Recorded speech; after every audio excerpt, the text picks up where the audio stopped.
Hey, I made it just in time for the music to end. That was my intro music, and I am doing a whole new setup tonight. It's completely different. We've been having a bunch of troubles with buffering issues, so I actually got a whole new computer, a whole new setup. Everything is all brand new. I think I forgot to turn the lights on in here. Let me go turn on some lights so you guys can. I can't even tell. Are the lights on? Give me a second. I'll be right back. Then we're going to talk about some really cool stuff at the very surprise late night show. Hold on. Let's put on some lights. I think that's lights. So, yeah, I got a bunch of stuff I wanted to talk about tonight, and I'm going to be taking a bunch of your calls because there's a big show tomorrow with a special guest coming up, and I got sick and tired of all of the technical issues, so I bought a whole new computer, a whole new setup, and I'm going to be taking this opportunity this evening to see if everything is working properly. So as I'm talking to you guys, let me know. Let me know if the stream is actually working or if it's lagging or something like that. We'll get to the first call of this surprise late night show. Who's this? Hello, I'm Grant. Grant. I'm 17 from Omaha. I called a couple weeks ago too. How's it going tonight? It's going pretty well. I'm just playing some Fortnite, and I got the Instagram notification in between games, so I called up. Well, you would be excited about, if you're playing Fortnite, you would be excited about the computer I bought to make this whole thing work. I just bought the Dell Alienware Aurora RT16 gaming computer because we needed a whole bunch of horsepower to try and make this thing run without lagging. And I'm testing it tonight and hoping that it really works. It sounds to be doing amazing so far. That's good. Fortnite, this is going to sound odd. I need you to educate me on Fortnite because as that was getting popular, my eyesight completely crapped out and I don't even know a thing about the game. Tell me like the elevator pitch, the idiot's version of what is Fortnite. Yeah, Fortnite is a 100-player battle royale. You can play in teams of 1, 2, 3, or 4. You can bring your teammates back if they die, but it's just a 100-player battle royale with different weapons, and then you can build to also protect yourself. So when you are playing, you are communicating with other people? You have like a headset on, you're real-time communicating with them?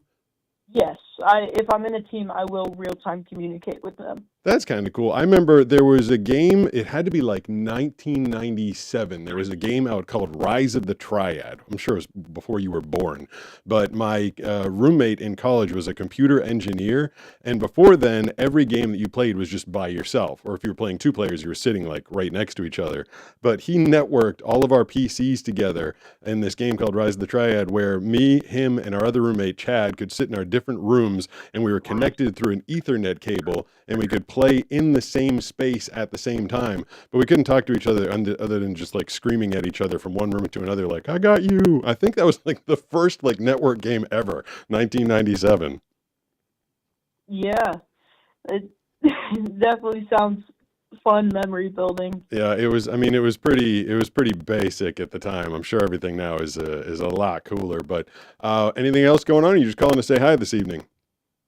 I was just calling to say hi this evening. I called honestly before I even heard what the stream was about, so I didn't know if Banana was on standby with questions or if it was just a hello. No, it's just a hello tonight. So tomorrow, I've got someone coming on the stream that has never been on before, and I just didn't want to be embarrassed and have the whole thing crap out on me. So I'm going to try and get through one. I didn't even look at the time when I started. It is 8:18 p.m. my time, so I'm going to try and get through an hour and see if it doesn't lag. Tell you what, Grant, if it starts lagging and the stream starts crapping out, you call me back and you tell me that it's not working.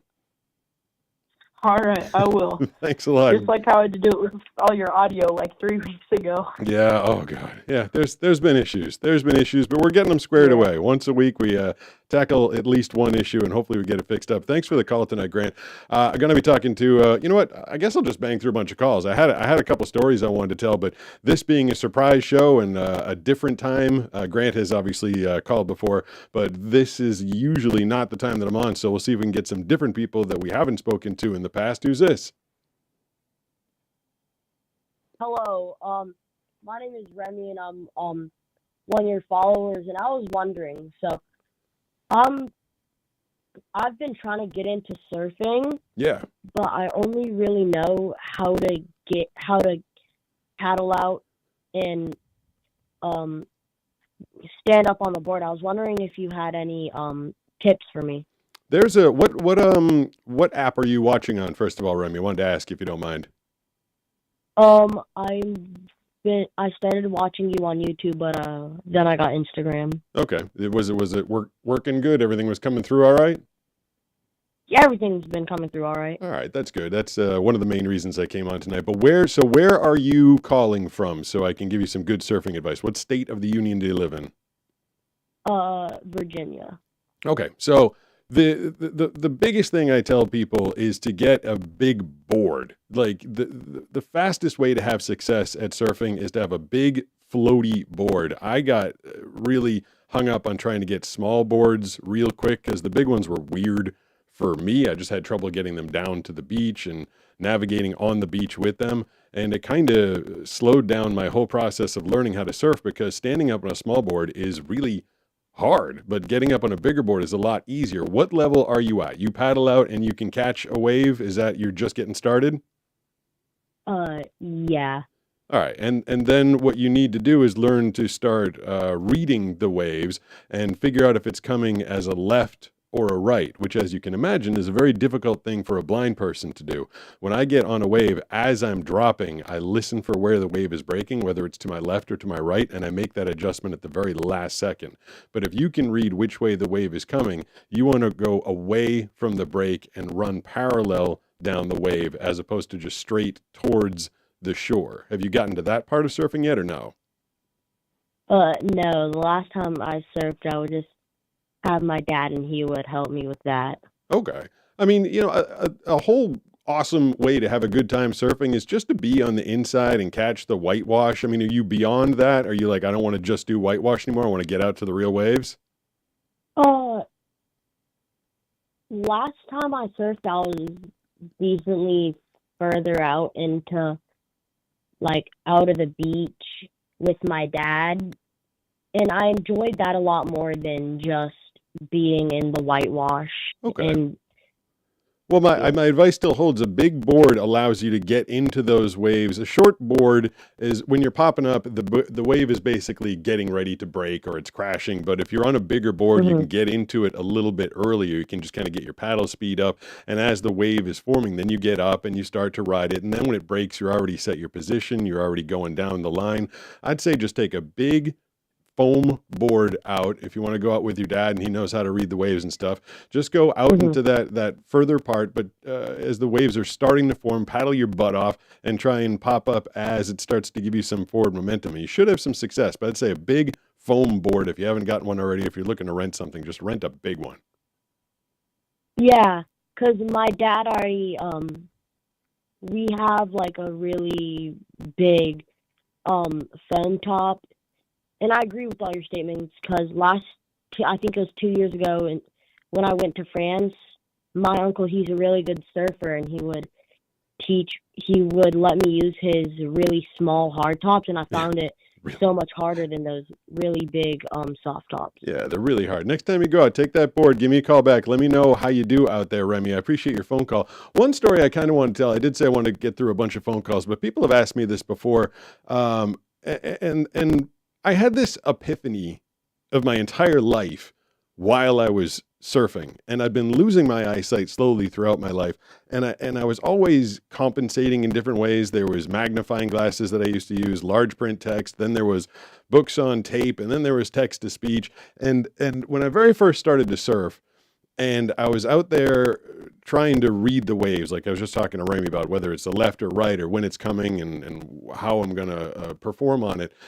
I was sitting out there, and this is after like 6 months of trying to surf, and I was getting really frustrated, thinking to myself, if I could just see the waves, and I don't even need to see that much to see the waves. I wasn't asking for a lot. I'm not asking for a lot of detail, not even a lot of distance, just a little bit. Just give me a little eyesight so I can see these waves and how they're coming at me.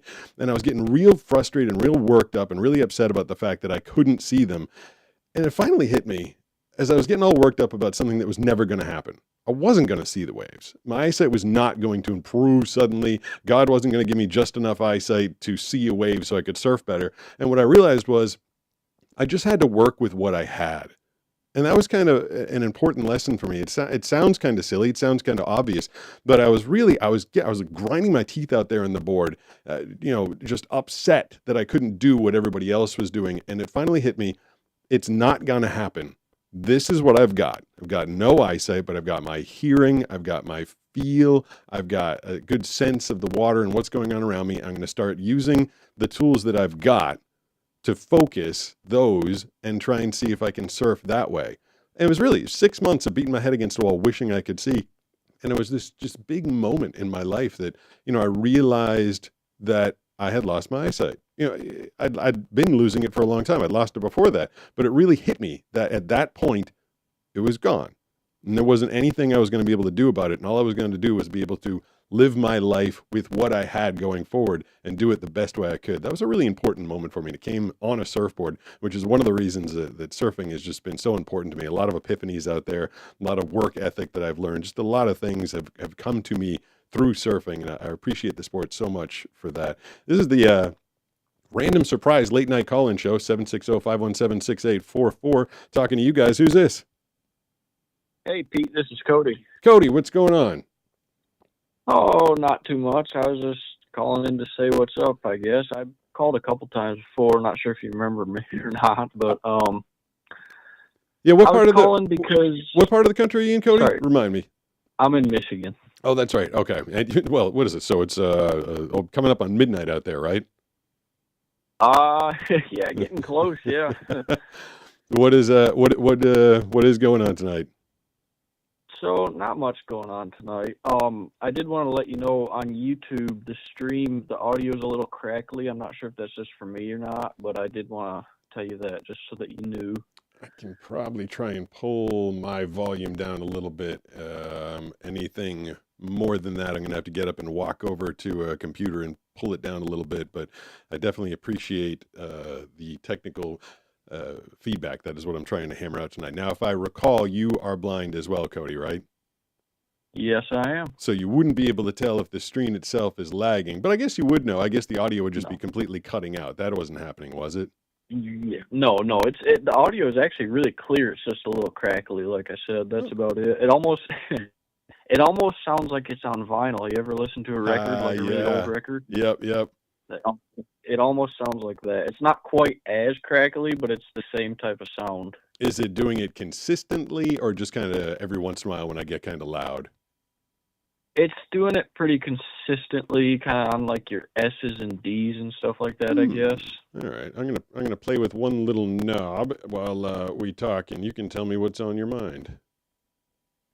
Well, I was just calling to say, so I called you before and was talking about, because my passion's music, and I've really wanted to get into it, and you kind of gave me some encouragement, and I've been posting some song covers lately, and they really, a couple of them got way more views than I was expecting, so I just wanted to tell you I appreciate your encouragement, and you really did help me out back a few months ago. Oh, that is awesome to hear. Can I keep you on the line and talk to you a little bit? I think people might find what I've got to tell you relatively interesting. It is about content creation. You said something very important, that your passion is music, and you decided to post some music. That is the most important thing that you can do when you're trying to get into social media. People have come up to me and asked, what should I do? What should I post about? I'm trying to build a channel. I'm trying to make a living. What should I do? And I'm like, if you don't know what you're passionate about, then that's a problem. Don't just pick something because you think it's a hot space. Don't do a Fortnite game because Fortnite is hot. Because you're going to be making more than one of these videos. You're going to be making more than two, and eventually it's going to kind of become work unless you're passionate about it. And on top of that, people can tell when you're passionate about what you're doing. So I would assume that people were viewing your video and listening to your music because they could tell it was something that if you love it, they'll love it. That's what I found about social media. So, I'm not terribly surprised that something that you were passionate about, something you're good at, and something that you really wanted to put out there is getting more views, because people love passion, people love truth, people will love reality. So I'm really glad that you followed through and did that. Is it a YouTube channel, or where are you posting stuff? It's a YouTube channel, yeah. What's the handle? We can put that out there tonight. It's called Canon Music. Cannon, Cannon music. Yep, All that's right. it. Well, I hope some people I check that do. out. What is your genre? Well, I really like old school country and older like mellow rock and just rock in general, like Johnny Cash, Pink Floyd. Um, I've got 7 covers up so far. Or no, sorry, not 7. I've got 7 videos in total. I think I have 4 covers up so far. I've got one. It's a country western type of song called "The Cowboy Song" by John T. Martin. Nice. And then I've got one called, I'm sure you've heard it, Dust in the Wind by Yep. Kansas. Yep. Yep. And then I've got, it's called Is There Anybody Out There by Pink Floyd. And then today I did my most important one to me. I'm a huge Johnny Cash fan, and he was one of my biggest inspirations to even start playing guitar. And today's his birthday. He would have been 93, I I believe, didn't know it was today. his birthday today. So he covered, in 2002, he covered a song called "Hurt" by 9 Inch Nails. Oh, I was just listening to, he did a bunch of covers back in '02, and I was listening to his cover of Rusty Cage, Soundgarden, right? Mm-hmm. Yeah, those are Yep, cool. Like, those are really they are. cool covers that he did that stuff. My band in the early 2000s, we actually covered a Johnny Cash song, and it was an electro rock band. And in retrospect, I feel like poor Johnny would be like rolling over in his grave listening to what we did to his music. We did Ring of Fire, and there was like hard electric guitar, and there's some synth in there, and I'm like down, down, down that Ring of Fire. Like I was like jacking it up for like punk rock, and I was like, Oh oh. yeah. I mean, I was into it. It was fun. I was having a good time. Like I said, perform with passion. I was passionate about it. But looking back at it and learning more about Johnny Cash's story and what a soulful, it was just grab a guitar and be raw for him. And Exactly. I kind of And missed that's why. I missed the mark by adding synthesizers and fake drums into it. But that must be That's real all fun right though. music to perform. Yeah. Yeah, I like "Hurt" so much because it was actually "Hurt" was the very first song I ever learned on guitar. And like you said Yeah. about the soulful rawness of Johnny Cash, that song I feel like portrays it perfectly because his lyrics. I mean, you can hear the pain in his voice when Oh he yeah. sings, and Yeah. it's just such a deep song. It meant a lot to me. So I sing in the morning when I do my warm up routine. I do this whole long 25-minute series of stretching my vocal cords and getting ready for the day of voice acting. And then at oh the wow, very end of it, because I just do so much voice acting, I do so many genres, and I'm doing stuff from wrestling and boxing to news, and then I'm doing PSAs about saving kids with cancer. So it's this huge range of stuff. And before I right. started doing the strengthening exercises, my voice was getting raw. I mean, raw throughout the day. Mm-hmm. So now I do these exercises every day, and for a further stretch and to kind of slide between octaves and notes as opposed to just going up a scale, down a scale, up a scale, down a scale, I've actually started singing different Frank Sinatra songs every morning because he's That's just actually a really good idea. yeah, and it's it's a little more fun. It's a little more fun than just going da da da da da da da da da all day. Yeah, And it's like I right. said, it in real voice acting and real speaking, rarely do you just go up the scale and then down the scale. Your voice does go Exactly. between notes and kind of floats around, and that's why singing a song I felt is much more helpful and beneficial. And Frank Sinatra's voice is just a little bit higher than mine, or maybe his range is a little bit bigger. So it's a nice stretch for me in the Mm-hmm. morning, just to kind of get a little further up there and get my voice working. This morning I started at 5:30 a.m. I had a session in Philadelphia, and right before I got on with them, I went twice through Summer Wind by Frank Sinatra. That is such a good idea. I never would have thought to even think about doing something like that. That probably really does help, I would imagine. Yeah, just grab someone a little bit outside your range, and just it's nice vocal stretch, vocal warm up, get you ready for the day, and Right. it's been kind of fun for me to start the day singing this. I mean, starting the day singing a song that's not too bad. No, not at all. It's the best way to start a day. Put you in a good mood. It does. Cody, thank you very much for the phone call. I'm going to move along. Hope that the crackling, if I can iron that out in the next couple of days, but I'm just really hoping that the stream stays steady, and I hope people get to enjoy it this evening and enjoy the special guest tomorrow. Yeah, I'll try to hop in tomorrow. It was nice talking to you again. Thanks, Cody. Appreciate it. It was really fun. The session I did this morning, I woke up super early for it because I had a bunch of other sessions already scheduled throughout the day. So I told the people in Philadelphia I'd be recording 6 a.m. my time. I was up at 5:20 doing the vocal warm-ups. And it was kind of fun because I do a lot of work in the Philadelphia area, and I work for the Philadelphia Eagles. And I knew once they won the Super Bowl, I was like, good for them. Like the Philadelphia Eagles, been a big fan. Randall Cunningham back in the day. Visika Hema was one of the first football players I ever saw besides Jim McMahon, who wore sunglasses. So I was a fan of him for wearing his sunglasses beneath his helmet while playing. But as soon as the Philadelphia Eagles won the Super Bowl, I was like, I think this is going to mean more business for me. And sure enough, I did a pretty big recording session today. So anybody in the Pennsylvania, Philadelphia area, I'd say in the next 2 or 3 weeks, you're going to be hearing a lot more of me on the radio and TV, because a lot of the sponsors that I work with in Philly have decided to re-up their advertising and keep working with me. So that's kind of fun for me to be associated with that team as they run into a Super Bowl championship this year. 760-517-6844 is the phone number. Who we got in line right now? Hey, this is Evan from Kansas. Did you say Ed? Evan. Oh, great. I'm sitting there talking about Philadelphia, the Eagles winning the Super Bowl, and you're calling from Kansas. Yeah. Well, I mean, if the not Chiefs, making me happy. no, sorry. I mean, if the Chiefs, put me on their payroll, I'm on the payroll of a lot of NFL teams, and I will tell you that the Chiefs are not one of them. So, you can't really expect me to be a fan. I mean, so I grew up in New England, and basically I was just petrified that the Chiefs were going to pull off the three-peat, which is something that Brady and the Patriots never did. And honestly, I work for the Eagles. I'm supposed to, fly the green and fly Eagles fly. But I really thought there was a super strong chance the three-peat was going to happen. I mean, Mahomes is hard to beat. Yeah. I thought I was still convinced we were going to come back until that first drive of the third quarter. I was like, come on, 24-0, that's nothing. We got that. And nope. Yeah, I mean, Brady too late. Brady and the Patriots did it against the Falcons. What was it, 28-3? 28-3. Yeah. Yeah, exactly. And they came back from that. Yeah, you're like, well, if Brady can do it, Mahomes can do it. Yeah, exactly. I mean, you can't count him out, but the game was, I mean, if he wasn't the quarterback, if you didn't have Magic Mahomes as the quarterback, you would have thought that game was over after the second quarter or halfway through the second quarter. It was rough. Rough. I'm 17.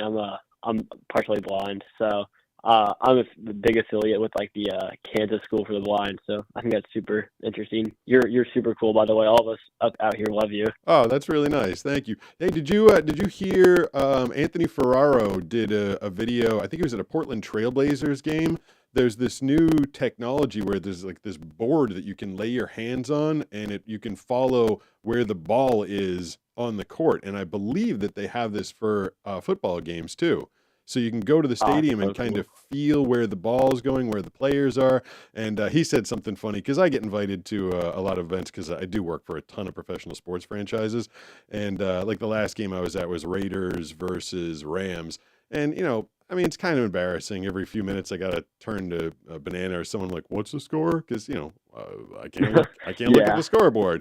But that technology, you can feed it to you in an earpiece, or you can feel it on the tactile board. So you're constantly in touch with what's going on in the court. And I think that's really neat that people are dedicating time and energy and effort and money to creating devices like that for blind people to experience the world in a different way. I think that's super cool.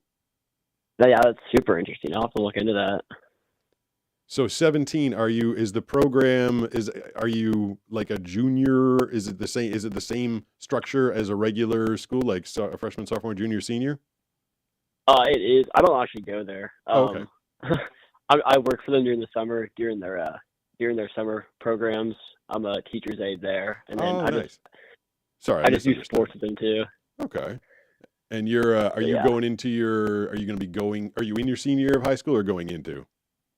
Oh, I'm going into it. And what do you know what you want to do at this point? Do you have any idea? Have you thought about it?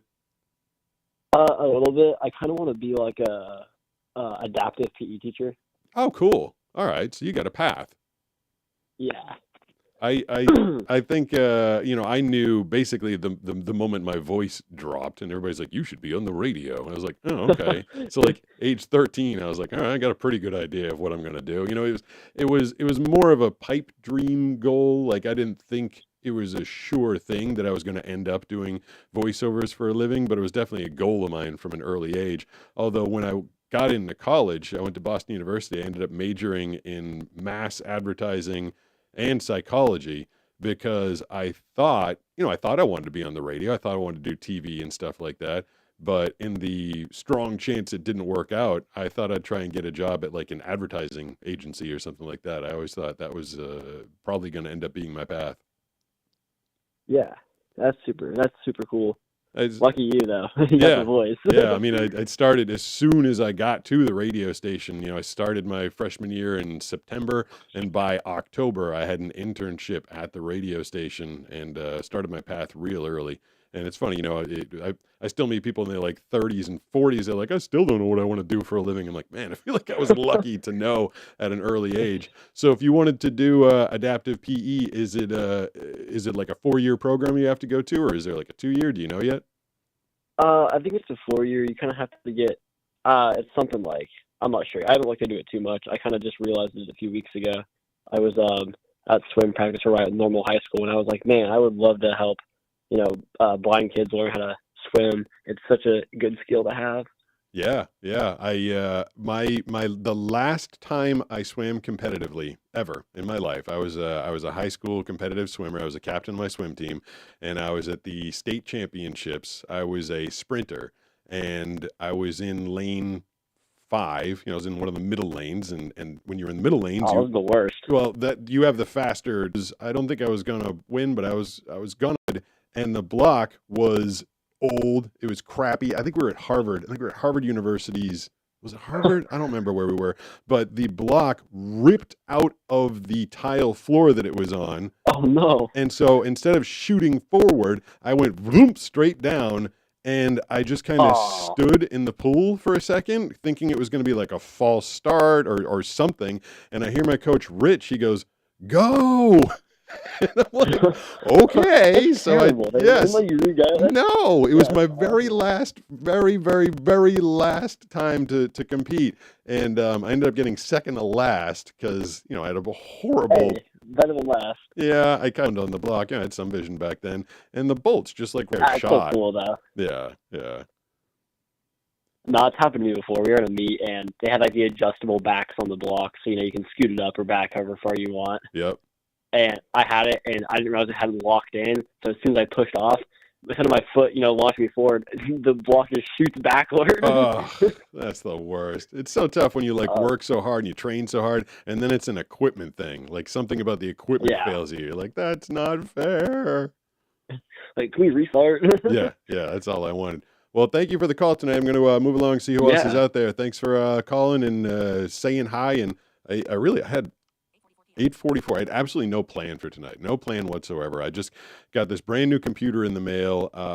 I did something really interesting setting it up because when a computer comes out of the box, it does not come. There's have a million layers of Microsoft that you got to go through. And as soon as I turned it on, I realized it wasn't talking to me. I couldn't hit the hotkey to make it talk to me. And so what I did is I grabbed ChatGPT, and they've got a new video feature on it. So I turned on the video feature, I pointed it at the screen, and I said, ChatGPT, what am I looking at? And it's like, you're at the welcome screen.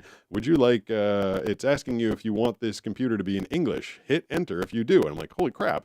So I actually went through all the steps of the Microsoft setup on my new Dell Alienware computer by using ChatGPT and just holding it at the screen. It was telling me like, what is your Wi-Fi network? Enter your password. This is ChatGPT was telling me everything I needed to do until I finally got through all the prompts, and then I was able to activate the narrator and the text-to-speech program that I use in my computer called Claro Speech. But I'm alone today, bananas, out of town. I didn't want to bug one of my neighbors or make someone come over. I wanted to try and figure it out myself, and I did it by using ChatGPT as my eyeballs. It was pretty cool. It was pretty neat that the technology has come that far that it can actually help me. 760-517-6844 is the phone number. Who's this? Oh, hello. Hey, who's This this? is Will from Pennsylvania. Will in Pencil. Okay, good. Another Pennsylvania guy. You're happy that I was talking about the Eagles a while ago. I thought it was funny. I was talking Yeah. about the Eagles' victory, and then a guy from Kansas called up. I was like, oh, sorry about Yeah, that. I saw that one. Are you a Steelers or Eagles fan? Eagles. Okay. Yeah. My house was loud that night. Yeah. Did you have a good party? Yep. What We had was tacos. what was the big? What did you say? Tacos? What was the Yep. what was on the plate for dinner at the game? It was homemade tacos and stuff. And for dessert, which we were only going to have if the Eagles won, was cake. So if they lost, what are you just gonna toss the cake? Just boo! I'm not in the mood for cake. We would probably still eat it anyway. Not really. Banana, we had a tiny little party out here in San Diego for the Super Bowl, and Banana cooked us up some shrimp and some mozzarella sticks, and we had a little chicken dip or something like that. Neither of our teams were in there, but I was rooting for Philly because I work for them. So a little party, and it was pretty fun. It was Yeah. it was a pretty exciting game. Yeah. What else going on tonight? I actually wanted to ask you something about with the blind eye unboxing stuff. Yep. I don't really know how to send stuff, but I was thinking because I do welding and stuff. Oh wow. I was thinking I was gonna make like a design, like a design on for welding of your like Find a Way logo, That would and be like super make it cool. feels like a tactile touch thing, so you can actually feel it. That sounds like a lot of work, but I think something like that I would mean, be awesome.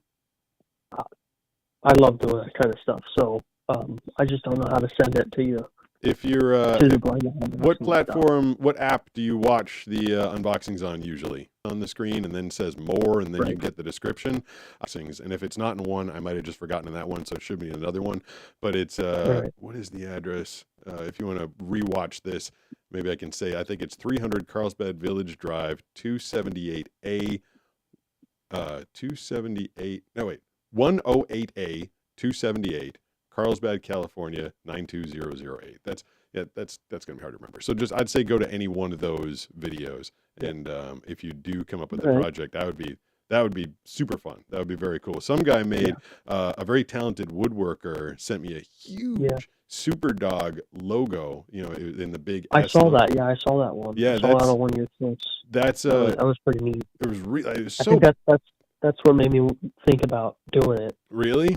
So Yeah, I was blown away by that piece. That hangs in my gym now, and it's super tactile. I can walk over, and it's really cool too because I can feel Superdog's head. He did a little design of Superdog's head and the S above it, and that's in a part of my gym that I walk by like 15 times every evening when I'm doing a workout. So that was a hugely appreciated thing. Everybody that sends me stuff. And sometimes I feel funny, like just having random people send me things, like as if it's Christmas for me every day. But if it's something you're passionate about and something you want to do, I'd be psyched to get that from you. yeah. I will say it will be made of metal though, so I don't know if there will be any problems with that. No, I don't have any. Do I have any metal art? Actually, there's a thing. I don't want to knock anything over. There's a little piece behind my head that Banana got for me for Christmas. And I think it's a metal piece and it has little lights on it. It's just over my right shoulder, I think.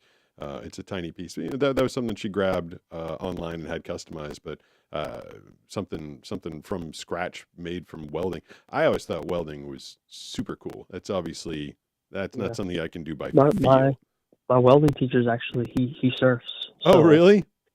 Yeah, it's pretty cool. I thought it was a neat connection that I made. That is cool. Yeah, that's one. I've done woodwork in the past. I do a lot of clay. Like I do a lot of tactile art, but I got to feel it with my hands to do it. So welding would be kind of difficult for me. I'd be, zapping my fingers off if I was trying to feel what I was doing. And a lot of burning and zapping. Why does it smell like burnt chicken in here? Oh, that's me. Oh, it's me. Yeah. Didn't do that. But yeah, if you get around to it, cool. If you don't, no big deal. But I appreciate the thought. Yeah, I'm gonna try. All right. Thank you for the call. I appreciate it. It's nice talking to everybody tonight. This surprise late night show. Steve, my puppy Steve's being really good. He has joined a pack. It's planning on trying to replace Superdog with Steve. German short-haired pointer was an odd choice in the first place. Not exactly a good choice. He's just not a great guide dog. And that's to be expected. He's a hunting dog, and he's got so much energy. He's nonstop. So we actually joined a pack, and what happens is he gets to go every week, once a week. He goes with I think like 11 other dogs, and these two women let him run around and play with the other dogs, and then he goes for a walk, and he gets to go out for like 4 hours and get some energy out. And I think this is the first time he's actually been the door to the studio for the first time ever isn't closed, because I didn't think there would be a danger of him coming in here tonight, because for the first time in his entire 2.5 years of life, he's tired. So paying for him to play with the pack has been one of the greatest investments of my life, because he is a happy and tired puppy. Anyway, 760-517-6844 is the phone number. Who's this? Hey, it's Daniel. Daniel, where are you calling from? I'm calling from California. Cool, not too far away. What platform are you watching on tonight? Which app? I'm watching on YouTube. It's a bit behind, but it's still pretty good. Okay. I'm a little surprised at the audios. Is it like the audio's jumping, or is it just a little crackly and too noisy? It's just going like. That's not what I want. Is it doing that constant, like consistently? It does it in between the like crackles you can understand, but it does that occasionally. All right, I'll take a listen to that when I'm done with it and see if I can figure that out. Is it bad enough you're like, I don't want to listen to this thing, or is it just a little bit of an issue? It's a little bit of an issue. It's not too bad. Okay, I'll see if I can figure that out in a little bit. What do you want to talk about tonight? Well, I wanted to mention that I'm a huge fan of your work, and when I stumbled across you and all the things you did, I realized I've actually heard your voice before in a YouTube video I watched as a kid. Oh yeah? Do you remember what it was? It was this group called Vanos Crew. So it's kind of cool because they have this one skit they did, and they go, "One man, one banana, this summer," and it's really cool. Actually, that's pretty funny. And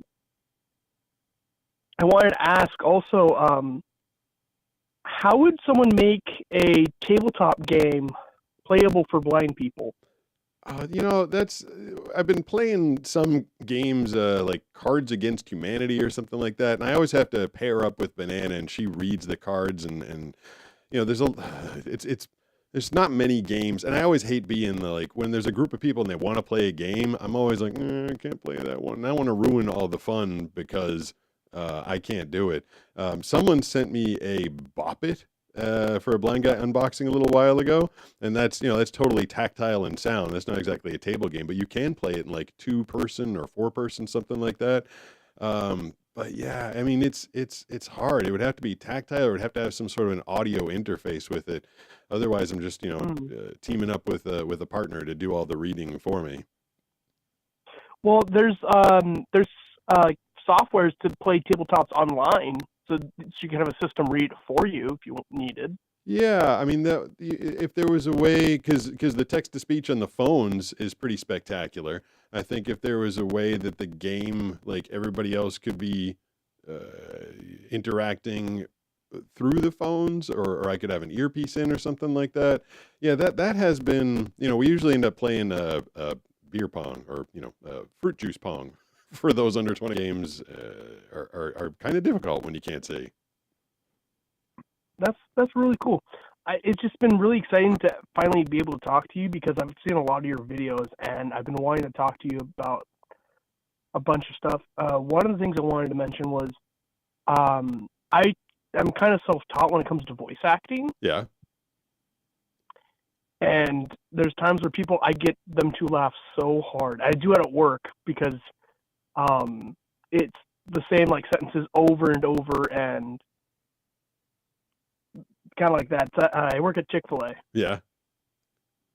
And so I always have to ask, like, do you want any sauce? Do you want sodas, food?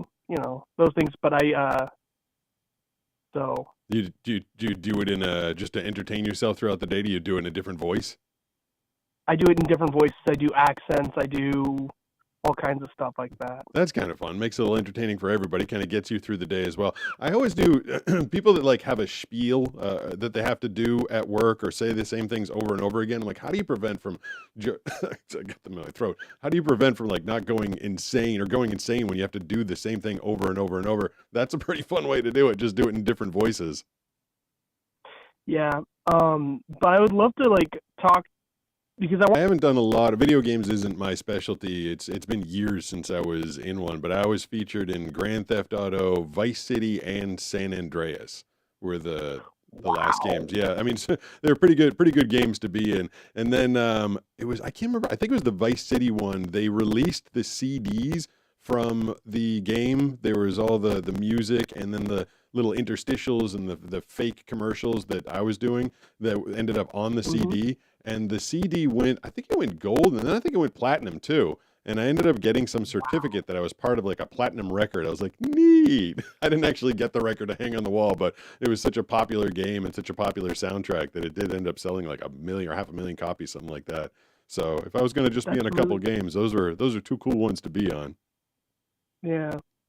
Well, it was nice talking to you, and I would hope to be able to talk to you again sometime. I'm just trying to figure out how to do because I have a lot of passions. I'm in woodworking. I like creating stuff for video games, tabletops, all kinds of stuff, and it's just really, really hard to keep up with all my different passions. Yeah, I mean, I was doing the same thing before I found voice acting. I was doing stand-up comedy to eventually I just kind of had to buckle down and be like, which one? Like at a certain point, I'm trying to make a living out of it. I'm like, I can't do all these all at once. And I really buckled down, focused on voice acting, for 20 years, kind of solidified myself in that field and then started going back to doing some of the other things. Because it's hard, they say jack of all trades, master of none. If you're really trying to master something, it's hard to do 3, 4, 5 things at the same exact time. Yeah, I get it. Well, I wish you the best of luck. Thank you for the tip on the audio. I'm not going anywhere. Well, I'm gonna step up for a second. So don't anybody go anywhere. I'm gonna step up for a second. I'm gonna turn something down just a little bit because I'm afraid that I'm also gonna clear my throat. I don't want the audio. If the audio can't be bad, that's like my one thing. So I'm gonna just play some music. I'll be back in like 10 seconds. There we go. There's some trailer music for you. I'm gonna be right back. Just gonna turn something down. Right there. Hello.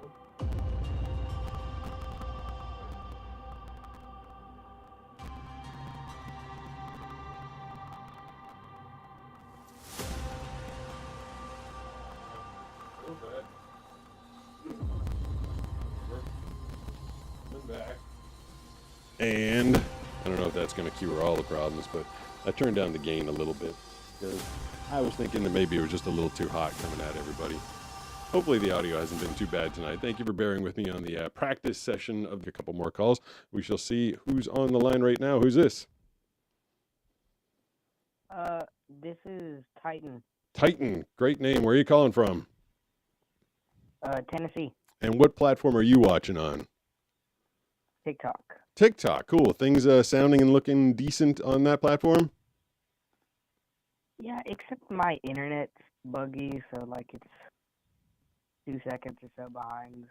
All right, just as long as it's not. We had to bail. We did this show last Thursday. It was me and Brooks and Banana. Banana was here. We got into the show. We did like 5 minutes of it, and I just got reports that the stream was lagging so hard and it was jumping and bumping all over the place. We had to stop and restart in a completely different way. So I'm trying this new setup and hoping that it's been going smooth. But what do you want to talk about tonight? Well, there's something I've been wondering.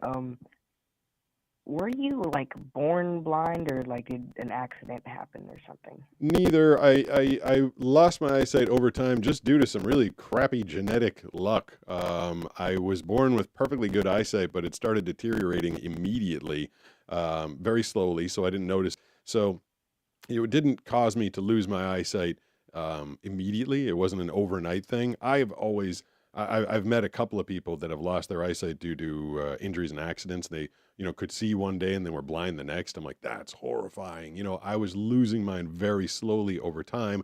I was aware that it was happening and I had the time and resources and ability to kind of compensate as it was going away. I felt fortunate to have if I was going to lose my eyesight, I'm glad that it went slowly. It just kind of gave me some time to adjust to the whole thing. Okay. Well, also, I was very surprised that I got picked so fast when I called because, I've never actually done something like this. I've never called someone on live and talked to them. I'm glad you did. So, It's fun to do it at this different time. We usually do it at the same time Thursdays between 5 and 6 Pacific, and we Brooks runs the whole background of the thing, and he says that we get an average of 1,000 phone calls in the hour, and that's people just calling, getting bounced out, calling, getting bounced out. So that particular hour between 5 and 6 on Thursdays gets really busy. So I thought it'd be kind of fun just to try something different tonight, see if we could hear from some different people. I'm glad you got these streaming apps, some stadiums across the country do all sorts of voiceovers. So it's fitting that I sound this way. Helps out with making a living. yeah. So, and also, I see the coat next to you. You are a surfer? Yeah, that's it's actually a whole wetsuit. This is my spring weight wetsuit. It says blind surfer on it. The left arm says caution on it because trying to warn people out there that there's a blind guy on the water. So the TikTok handle that you're looking at is just Pete Gustin, but on YouTube it is blind surfer. It's definitely one of the things that I'm known for, being a blind guy who surfs, and this is the wetsuit that we, through many, many, many generations, came up with. Nisha actually designed this one. I had some input, but what am I going to tell people visually? I had some ideas. She kind of pulled it all together, but we came up with the idea of the bright yellow, the caution on it, and drawing the eye. There's caution tape on the leg. If you can see that, there's caution tape on the leg, and all the caution is supposed to drop you, and it might be coming at you, and I can't see you. So it's important for them to know that. Take one more call. I don't exactly know how long. I think I just screwed something up. We've been doing this night, but I think it's been about an hour. So take one more call and see who it is. Who's on the line right now? Hello, hello. Hey, who's this? Oh boy, that's the jinx. I got this big banana, and I laugh about it. Literally, I'd say 9 times out of 10, whenever I say I'm going to take the last call, I go to the last call and the person is not there. It's the same jinx when you're surfing as you're a surfer. You're out there for a while and you're like, I'm just going to catch one more wave in. And then everybody's like, why'd you say it out loud? Because whenever you say you're going to catch one more wave back in, then it takes like 20 minutes for the next stupid wave to come. So the same jinx with surfing I have with calls. I say one more and they're not there. We'll try it one more time, see if someone is on the line. Who's this? Hello, hello. How are you? Hey, glad to hear your voice. Who's this? This is Kevin from New York City. Kevin from New York City. I lived in Manhattan for a while. Are you in Manhattan proper? No, I'm in Brooklyn. All right. I worked for Sirius Satellite Radio. This is way back in 2000. And because I probably should have lived in Brooklyn or somewhere that was a little cheaper, because it was expensive as hell to live in Manhattan. But because I didn't drive and I was petrified of going underground and trying to figure out the train system, I just got up. Oh man, I mean, as a There totally by myself. I moved down in my 20s, and I'd learned the public transit system in Boston pretty well, and I knew the stops. I really knew my way around there, but Manhattan, it just kind of scared me. I didn't want to get on in Manhattan and end up at like the PATH station in Jersey and be like, crap, where'd I go? So I just yeah, I mean, I lived on Grand Central has so many oh different layers. It's insane. You have New Jersey Transit and Amtrak and all the other stations. So I want to give a shout out confusing. to I think they were called red caps. These people that worked in Grand Central, and I would always go in there. I wasn't blind at the time, but very visually impaired.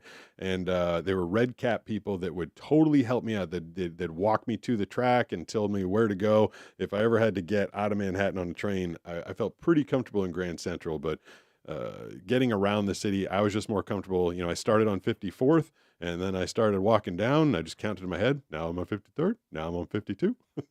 That's how I found my way around, just by counting the streets. Oh yeah, I mean the grid system in New York is it's pretty easy to remember. Yeah. Especially Especially once you start getting down to like Canal and like And then there's the one street, I should know this. It's just been so long since I was there. It's all grid except for, isn't 7th runs at a bit of an angle? Yeah. Okay, and that's the one. Yeah, I was walking along, and all of a sudden I'm like, wait, something changed. It's because like 7th cut across, and I was like, oh, now I don't know where I am. I got to start again. I do remember a handful of times I had to ask people, I'm like, what street am I on? And trying to get anybody's attention in Manhattan. Everybody's just head down, walking along. Then there I am standing in front of a street sign that I can't see because my eyesight was horrible. I'm like, what street am I on? People are like, idiot, stop taking drugs. I'm like, I'm not on drugs. I just can't read the stupid street signs. Yeah, when I was doing O&M instruction, when I was, I don't know, 15 or so, there my O&M teacher would have this like would have me go to strangers and try to get directions to like where's the McDonald's when it's like across the street or something, and then she would say, oh yeah, people just love to give like weird faces when you walk away, and it's just like at that point you kind of just get used to like the ignorance of people not knowing. Yeah, I found that whole process really upsetting as I was losing my eyesight. Like I was really deterred from asking for help because before I was carrying the cane, before I felt like I needed the cane, I still needed some help. Well, and people are like, what's wrong with you? Like, what's your problem? I'm like, and then I try and explain, I'm like, oh, I'm legally blind. Like, well, get your glasses. I'm like, kind of the definition. The glasses don't help. And so it really deterred me from asking for help. And then I kind of got in this weird slot of my life where I like needed help, but was afraid to ask for it. And I was mad at people because I knew they'd be mean to me. And then I was upset about that. Yeah, it was the late 20s of my life when my eyesight was really getting eaten away because people don't know how to react. I mean, unless you're sitting there with the cane and the glasses, and even then they still don't get it. But if you're really, unless you're really obvious about it, they call you, I don't know, I got called names all the time. Like, what are you, drunk? I'm like, no, I'm not. It was. Yeah, like drunk or high. It's like when your eyes just like, shake or whatever. There's always something that, yes. they just don't get. Do you have a nystagmus as well? I do, yeah. So I'm completely blind in my right eye, and I have 20/200 in my left eye. Okay. For people that don't know, nystagmus is when your eyeball is shaking. I think if I pull the light just beat me up.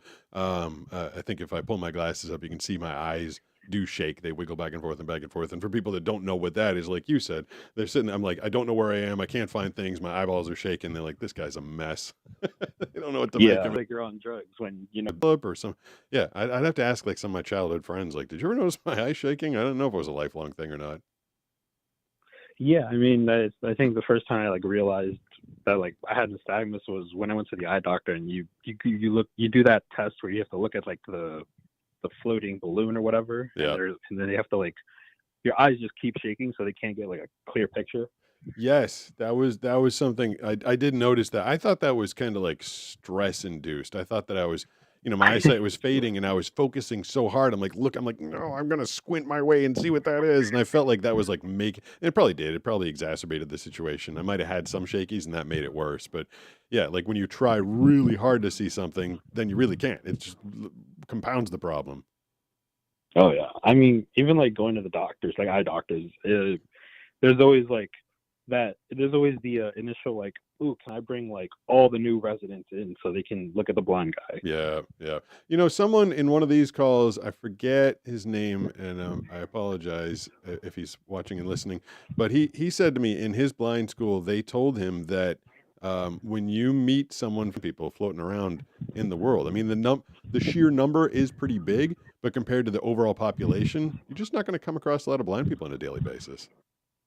Yeah, especially like naturally in the world. I went to a fully like blind school in New York, so I kind of grew up with other blind like teachers and students. Yeah, I grew up. I did not go. I went through the public school system, then went to Boston University, and throughout my entire life, I only encountered one other girl that had a even somewhat similar diagnosis. I was very, in my entire world, and so I was growing up in the 80s and 90s, and there was no internet, so I couldn't even Google like other blind people. I just thought it was like Ray Charles, Stevie Wonder, and me. I had no idea that it was a thing, and there were a lot of people out there dealing with it. But Yeah, I can imagine if you're in a school, I bet you that takes at least you've got, misery loves company. A bunch of people dealing with the same thing at least. Exactly. I mean, so a little backstory. I went to film school right after high school, and that was, there's no one there. There's no one there that's blind or visually impaired. So it was just a complete. Doing film? That's the whole thing. You got to explain that to everybody, I'm sure. Oh yeah, it's absolutely insane to like kind of break down like, oh yes, I can actually like use a camera and focus and frame a shot and direct people and move heavy equipment, lighting, all sorts of things. Yeah, I mean, you look at me, I walk around all day in the weekends between surf spots just carrying a GoPro and pointing it at everything that I hear. I can't see what's going on, but I point the camera at everything and we end up making some pretty fun videos out of it. Absolutely. Yeah, I love your content, by the way. It's amazing. Well, thank you very much. I'm going to wrap it up here. I'm starting to get a little hungry. Spent the whole day setting up this computer. Steve and Skylar are going to need a walk. I'm going to go get some food in my belly, and we're going to be back tomorrow at 5 o'clock p.m. Pacific, which is 8 p.m. Eastern. Brooks will be here. I think we're going to have a special guest coming in a little later in the evening. You know what I don't know how to do is I have not shut down this whole system yet. I don't even know how to do it. I think I might just have to go unplug the camera. Thank you to everybody who has been watching and listening. Hopefully the video cool show for you tomorrow. Thanks to everybody and all the